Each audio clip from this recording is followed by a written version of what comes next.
अस्सलाम वालेकुम स्टूडेंट्स, कैसे हो आप लोग? ठीक हो? मैं आपका सर तैयब। लीजिए स्टूडेंट्स, आज फिर एमडी कैट ई कैट से रेलिवेंट हमारा तीसरा लेक्चर है। दूसरे लेक्चर में हमने प्रोजेक्टाइल मोशन को डिस्कस किया, उसके कुछ एमसीक्यूज डिस्कस किए और थैंक यू सो मच। उसका अल्हम्दुलिल्लाह बड़ा अच्छा रिस्पॉन्स मिला। स्टूडेंट्स ने बड़ा अप्रिशिएट किया, कुछ कोलीग्स ने बड़ा अप्रिशिएट किया, कुछ मेरे टीचर्स ने बड़ा अप्रिशिएट किया।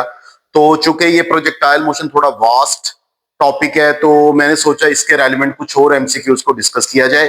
तो उसी जमन में स्टूडेंट्स आज हमारा लेक्चर नंबर 3 है, लेकिन प्रोजेक्टाइल मोशन से रिलेटेड लेक्चर नंबर 2 है और आज हम 4 एमसीक्यूज को डिस्कस करेंगे। ये once again MD CAT E CAT के जो पास्ट पेपर है वहां से एमसीक्यूज लिए हैं। जरा अटेंटिव हो जाइए प्लीज, नोट पैड पकड़ लीजिए और इनको अच्छे तरीके से समझ के इनको नोट करना है। पहला एमसीक्यूज है, at what angle for a projectile, projectile के किस एंगल पर रेंजेस आर इक्वल, किन दो एंगल्स पर प्रोजेक्टाइल की रेंजेस आपस में इक्वल होंगी। स्टूडेंट्स एक आपको ट्रिक शेयर कर रहा हूं, याद रखिएगा। हर वो दो एंगल जिन दोनों एंगल्स को अगर मैं सम करूं तो आंसर 90 डिग्री आ जाए, दोनों एंगल्स को सम करने से आंसर 90 डिग्री आ जाए, इन दोनों एंगल्स पर रेंज सेम होंगी।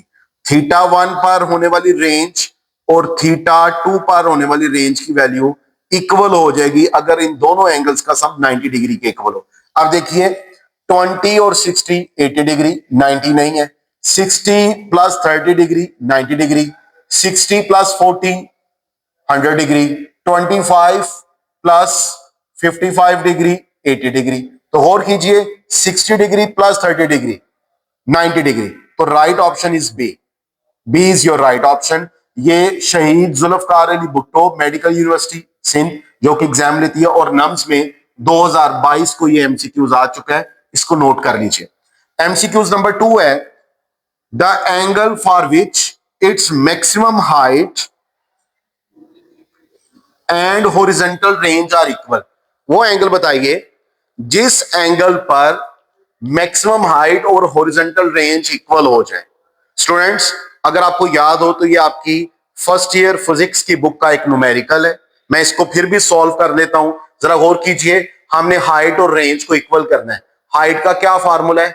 h is equal to v i square sine square theta over 2g, r is equal to v i square sine 2 theta over j।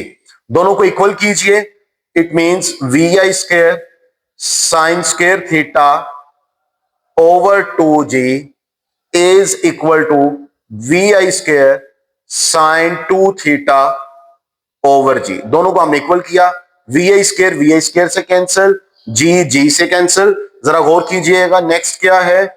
Sign square theta, I can write it as sine theta multiply by sine theta over 2।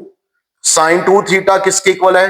2 sine theta cos theta, ये नीचे से cancel हो गया। एक sine theta बच्चे, एक sine theta से cancel हो गया। ये 2 इधर जाके डिवाइड हो जाएगा, या इस 2 को इधर ले आए तो ये मल्टीप्लाई हो जाएगा। कॉस थीटा इधर मल्टीप्लाई हो रहा है, इधर आके डिवाइड हो जाएगा। You have sine theta over cos theta is equal to 2 उधर जाएगा तो ये 4 हो जाएगा। और आपको पता है कि sine theta over cos theta tangent theta is equal to 4। This implies that theta is equal to tangent inverse of 4। ये फार्मूला भी बच्चों याद रखिएगा, बाज दफा एमसीक्यूज में हमें वो डायरेक्ट ये फार्मूला देता है और जब आप इसको सॉल्व करते हैं you get answer of 76 degree.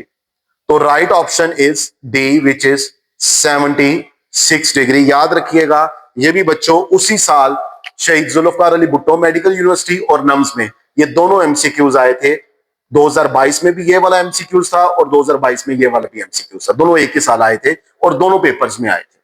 Question number 3 पर आ जाइए। Eight highest point of a projectile, projectile के हाईएस्ट पॉइंट पर the velocity will be, highest point of projectile पर वेलोसिटी क्या होगी? अगर इधर मैं एक छोटी सी डायग्राम बनाऊं, फर्ज कीजिए प्रोजेक्टाइल को आपने यहां से लॉन्च किया है और इधर जा रहा है, तो ये इसका हाईएस्ट पॉइंट हो गया। अब पॉइंट ओ से लेकर ए और ए से लेकर बी, अब जरा ओ से ए तक जाते हुए ये बॉडी फॉरवर्ड भी जा रहा है और अपवर्ड भी जा रहा है, फॉरवर्ड भी जा रहा है और अपवर्ड भी जा रहा है। अब ए पॉइंट ऐसा पॉइंट है बच्चों जिस पॉइंट पर ये प्रोजेक्टाइल मजीद ऊपर नहीं जा रहा, क्योंकि ये हाईएस्ट पॉइंट है। इसका ऊपर ना जाना इस बात की दलील है कि हाईएस्ट पॉइंट पर जाके इसका वर्टिकल कंपोनेंट क्या हो गया, जीरो। क्योंकि अगर ये जीरो ना होता तो और ऊपर जाता। इधर वर्टिकल कंपोनेंट जीरो है लेकिन इसके बावजूद ये आगे तो जा रहा है। आगे जाना इस बात की दलील है कि हॉरिजॉन्टल कंपोनेंट जीरो नहीं हुआ। ठीक है, लिहाजा मैं कहूंगा मैक्सिमम पॉइंट पर जाके वर्टिकल कंपोनेंट जीरो हो गया लेकिन हॉरिजॉन्टल कंपोनेंट जीरो नहीं हुआ। जैसे ही मैक्सिमम पॉइंट से थोड़ा आगे जाएगा फिर हॉरिजॉन्टल कंपोनेंट भी आ जाएगा, वर्टिकल कंपोनेंट भी आ जाएगा, लेकिन अब वर्टिकल कंपोनेंट डाउनवर्ड आएगा। ठीक है, तो इसका मतलब ये हुआ कि हाईएस्ट पॉइंट पर जाके हम ये देखेंगे कि प्रोजेक्टाइल का वर्टिकल कंपोनेंट तो जीरो हो गया लेकिन हॉरिजॉन्टल कंपोनेंट जीरो नहीं है।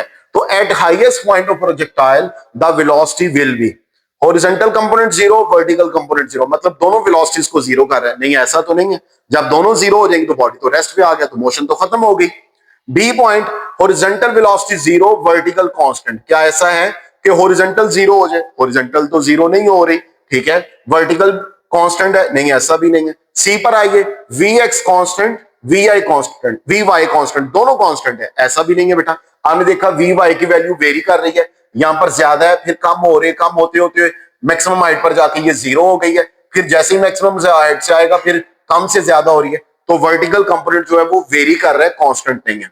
ठीक है, डी ऑप्शन देखिए, हॉरिजॉन्टल कंपोनेंट कांस्टेंट है, जी कांस्टेंट है। क्यों कांस्टेंट है? क्योंकि हमने एयर रेजिस्टेंस को इग्नोर किया है और हमने कहा हुआ है एक्स एक्सिस पर लगने वाली फोर्स जीरो, लिहाजा एक्सेलरेशन भी zero.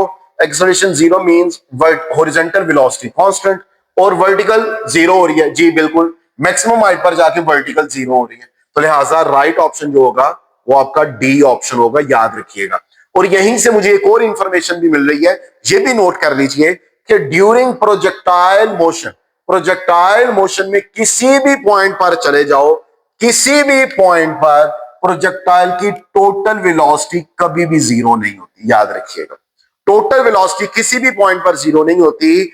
Minimum velocity maximum height पर हो जाती है, वो मिनिमम तो होती है लेकिन जीरो नहीं होती। और मिनिमम क्यों होती है? क्योंकि वर्टिकल कंपोनेंट जो है वो जीरो हो जाता है। तो ये भी शहीद जुल्फकार अली भुट्टो मेडिकल यूनिवर्सिटी 2022 का ये एमसीक्यूज है। क्वेश्चन नंबर 4 जो कि मुझे बड़ा अच्छा लगा, ये देखिए, a projectile is launch having range R1 at 45 degree with horizontal. एक प्रोजेक्टाइल को लॉन्च किया और उसने रेंज का है वो R1 है और उसको 45 डिग्री पर लॉन्च किया गया था विद हॉरिजॉन्टल, मतलब वो जो एंगल है वो उसने एक्स एक्सिस के साथ बनाया। Another प्रोजेक्टाइल इज थ्रोन, एक दूसरा प्रोजेक्टाइल लॉन्च किया, वो भी कितने डिग्री पर किया? 45 डिग्री पर किया with vertical having range R2। Another projectile is thrown at angle 45 with vertical। अब ये जो एंगल है उसने वर्टिकल एक्सिस के साथ बनाया है, कितने डिग्री? 45 डिग्री, और इसकी रेंज जो है वो R2 है। The relation between R1 and R2, ये बड़ा इंटरेस्टिंग एमसीक्यूज है, मुझे बड़ा अच्छा लगा एमसीक्यूज। रेंज का फार्मूला है R is equal to VI² sine 2 theta over G। Range depend कर रही है वेलोसिटी पर, जी पर और थीटा पर। यहां पर वो थीटा कह रहे हैं, इसका मतलब बाकी सारी चीजों को वो सेम रख रहा है और थीटा की कोरस्पॉन्डिंग रेंज। अब ये जो थीटा एंगल है ये किसके साथ है? This is very interesting. Students याद रखिए, जब आप डेरिवेशन करते हो आप डायग्राम पर भी गौर करो, ये जो बनने वाला एंगल है ये हम हमेशा एंगल हॉरिजॉन्टल एक्सिस के साथ लेते हैं, क्योंकि अगर एंगल हम हॉरिजॉन्टल एक्सिस के साथ नहीं लेंगे, वर्टिकल एक्सिस के साथ लेंगे, तो फिर हमारे फार्मूलाज जो फार्मूलाई है वो चेंज हो जाते हैं। तो बार बार हम फार्मूला चेंज नहीं करते, हम एंगल एक्स एक्सिस के साथ ही लेते हैं। तो पहले वाला एंगल तो उसने एक्स एक्सिस के साथ ले लिया 45 डिग्री, ये रेंज थी R1। अब वो दूसरा जो है वो वाई एक्सिस के साथ 45 है, ये वाई एक्सिस के साथ 45 है और फिर इस पर रेंज R2 है। जरा गौर कीजिए, रेक्टेंगुलर कोऑर्डिनेट सिस्टम में एक्स और वाई एक्सिस के दरमियान टोटल एंगल होता है 90 डिग्री। अगर एक प्रोजेक्टाइल या कोई एक चीज वाई एक्सिस के साथ 45 डिग्री एंगल बना रही है तो इसका मतलब है एक्स एक्सिस के साथ भी कितना होगा? 45, क्योंकि टोटल 90 है। ऊपर 45 है, 90 में से 45 माइनस करोगे तो 45 आ जाएगा। तो ये उसने आपको कंफ्यूज करने के लिए स्टेटमेंट बनाई कि विद वर्टिकल जो है 45 डिग्री वर्टिकल एंगल है, तो अगर वर्टिकल वाई एक्सिस के साथ 45 है तो कॉमन सेंस है एक्स एक्सिस के साथ भी 45 हो, क्योंकि दोनों का सब 90 डिग्री आ रहा है और उस पर रेंज R2 है। इसका मतलब ये हुआ कि R1 भी 45 डिग्री पर है और R2 भी 45 डिग्री पर है, तो कॉमन सेंस है फिर दोनों की वैल्यूज आपस में सेम होंगी। जब वैल्यू सेम होंगी तो कौन सा राइट ऑप्शन होगा जी? सी राइट ऑप्शन होगा। बेटा ये केपीके में जो टेस्ट लिया जाता है वो जो एजेंसी है मतलब उसका नाम है educational testing and evaluation agency 2022। ये केपीके का इंस्टीट्यूट है जो एमडी कैट देता है केपीके में, तो उसमें ये 2022 में एमसीक्यूज आया है। होप सो कि आपको समझ आई होगी। Thank you so much. Allah Hafiz.